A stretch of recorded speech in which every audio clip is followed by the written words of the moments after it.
Assalamualaikum warahmatullahi wabarakatuh. Alhamdulillahirabbil alamin. Allahumma shalli ala sayyidina Muhammad wa ala ali sayyidina Muhammad. Selamat pagi.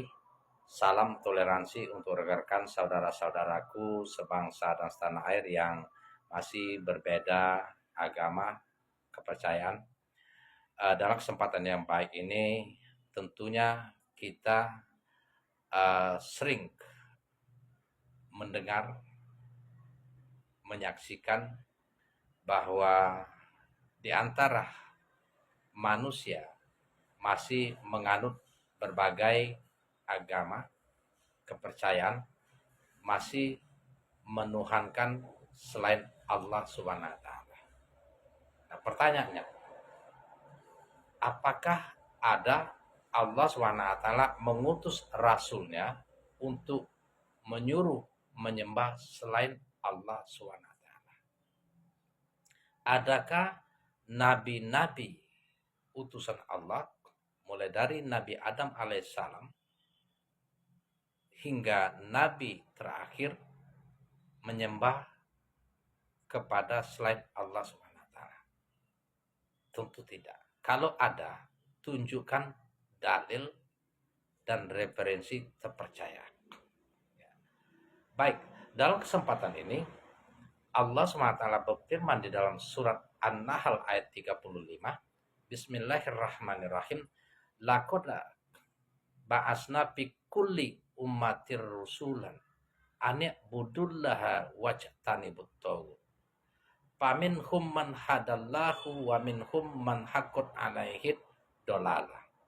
Artinya, telah Allah SWT utus rasul untuk setiap umat untuk menyuruh menyembah Allah, untuk menghambakan diri kepada Allah Subhanahu wa taala, untuk taat dan tunduk kepada peraturan Allah Subhanahu wa taala dan menghindari larangannya.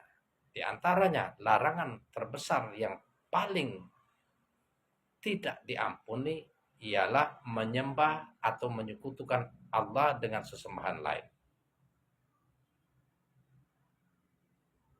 Dari awal ayat ini dijelaskan bahwa setiap rasul yang Allah utus membimbing kaumnya, umatnya di zamannya masing-masing untuk dididik agar mentauhidkan Allah SWT. Paminhum man hadallahu haqqo. Paminhum man hadallahu wa minhum man haqqun alaihi dolalah. Ada yang diberi petunjuk di antara mereka yang mengikuti ajaran rasul yang diutus, yakni mengesahkan Allah SWT dan mengikuti jalan yang lurus. Ihdinas siratal mustaqim. Dan kebanyakan dari mereka, dari umat rasul yang diutus, mengingkari, menolak, menyombongkan diri, maka mereka diberi kesesatan oleh Allah SWT. Nah, bisa dibuktikan dari kisah-kisah perjalanan perjuangan rasul dalam berjihad memperjuangkan agama Allah SWT. Bagaimana dengan Nabi Ibrahim alaihissalam, sosok para nabi utusan Allah? Kita ingat bahwa Nabi Ibrahim alaihissalam lahir di rumah berhala, di rumah yang mana ayahnya sendiri menciptakan berhala, memahat patung-patung, diperjualbelikan, kemudian disembah. Ini perjuangannya yang luar biasa. Dengan gigih dia memperjuangkan itu dan istiqomah di jalannya mentauhidkan Allah Subhanahu wa taala. Wa Ibrahim isqala liqaumi budullaha wattaquhu zalikum khairul lakum in kuntum ta'lamun. Ingatlah, kata Allah, ketika Ibrahim berdakwah kepada kaumnya, sembahlah Allah dan taatlah kepadanya. Artinya kita beribadah kepada Allah Subhanahu wa taala, taat, mengikuti perintahnya dan menjauhi apa yang dilarangnya. Ini jalan yang baik untuk keselamatan dunia dan akhirat. Nah, kita lari secara singkat ya. Bagaimana dengan Nabi Musa alaihissalam? Allah SWT mengwahyukan, innani anallahu la ilaha illa ana fa'budni wa aqimis sholata li zikri. Allah wahyukan kepada Nabi Musa alaihissalam, aku adalah Allah Tuhanmu, tiada Tuhan selain Allah. Sembahlah aku, dirikanlah sholat untuk mengingat aku. Jadi apa yang diajarkan Allah kepada Nabi Musa alaihissalam adalah ajaran Islam. Begitu juga dengan Nabi Ibrahim alaihissalam. Nah, Nabi Isa alaihissalam, Isa putra Maryam. Apakah Allah mengutus Isa putra Maryam untuk menyembah selain Allah? Tentu tidak.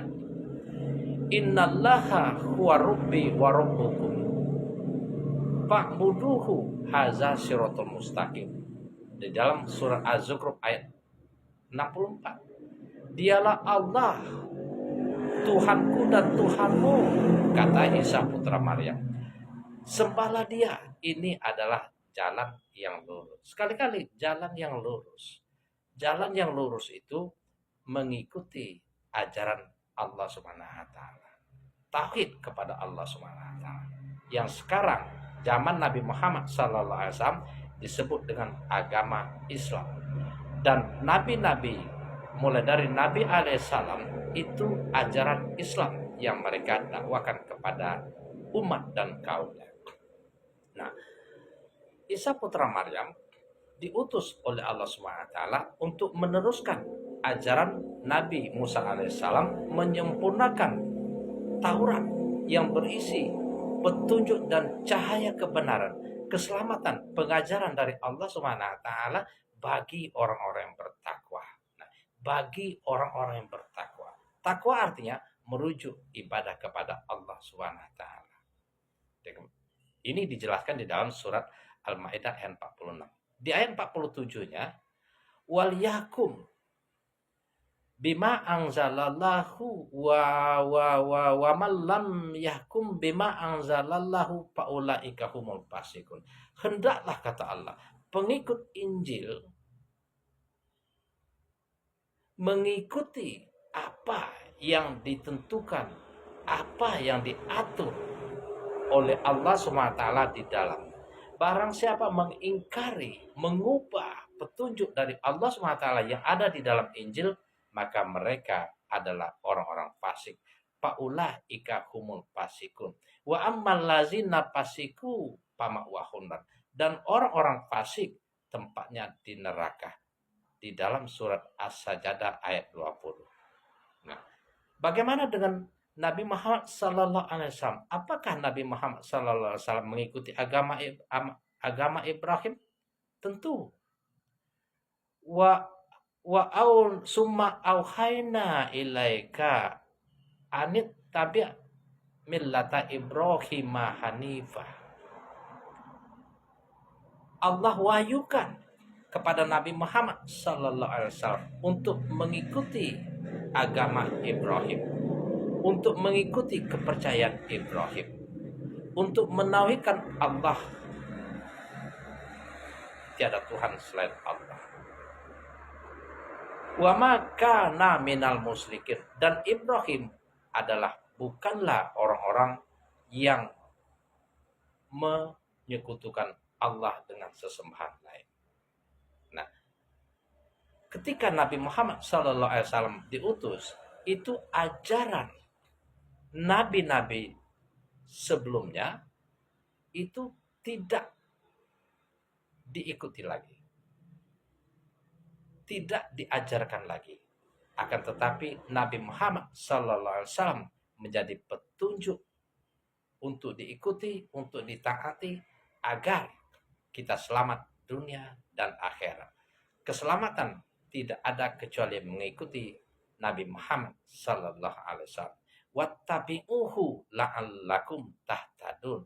Ikutilah Muhammad, kata Allah Subhanahu wa taala, agar kalian mendapatkan petunjuk jalan keselamatan. Demikian, assalamualaikum warahmatullahi wabarakatuh. Selamat siang, salam toleransi.